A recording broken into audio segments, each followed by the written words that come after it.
Friday, August 18th, 2023. All the regular street cats were fed and accounted for today, just like they are every day. It seems like there are more cats on the days that I bring salmon or tuna, and I usually do that on weekends. The regular cats, about 30 that I have names for, and they all have perfect attendance, and they were all there. Those are the ones that meet me at the stairs when I first come down. They've learned to be quiet in order not to disturb the crackheads who are up being loud at that time. I used to hear the sound of butane lighters as I walked by their door on the first floor.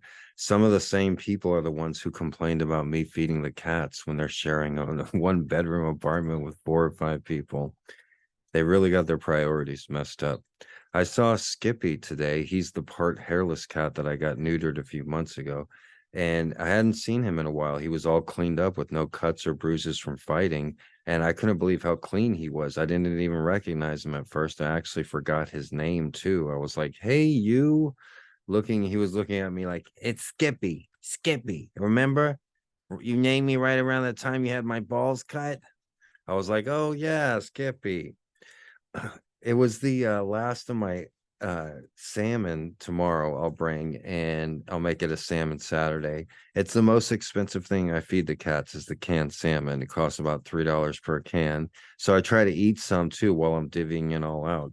I've been wearing the same Cat Lives Matter shirt for a few days now, and it's not necessarily because I'm unhygienic. I mean, that's part of the reason, but I also want to promote my Cat Lives Matter Shopify store. I lowered the price to $10 or $12 for t-shirts and hoodies, and this is what people seem to actually want: the t-shirts and the hoodies, the Cat Lives Matter shirts. I could tell 1,000 people to buy my book or order it from their library, but nobody will.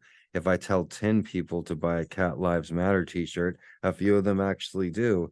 I guess people are more used to buying t-shirts online than they are buying books, but also more people use t-shirts than they do books.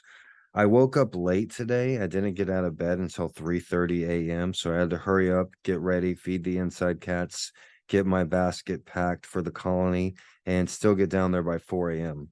I slept well for the first time in weeks. I went to sleep at about 7 p.m. and I got about 8 hours of sleep. That's very rare for me. I had incredible dreams, none of which I remember, but for the first time in a long time, I don't need a nap today. I try to give myself a grade 1 to 100 every night as a way to improve my sleep. I know sleep is critical to your health, and it's something I've had issues with ever since I was a kid. Most of mine and other sleep problems has to do with your sleep environment, and unless you have the money, that's sometimes out of your control. I've had to sleep in some of the hardest places that if you ever saw it, you'd wonder how anyone could get any sleep there. But don't get me wrong, I love sleep and I love dreaming. It's when the mind is working at its best. And if you weren't always aware, the mind, the human brain, is the most complex thing ever discovered in the entire universe. My name is Gregory Brandt, aka Mr. G. Don't forget to get yourself a Cat Lives Matter shirt at the Mr. G Cat Lives Matter Shopify store from me and the Street Cats. Everybody have a great Aloha Friday.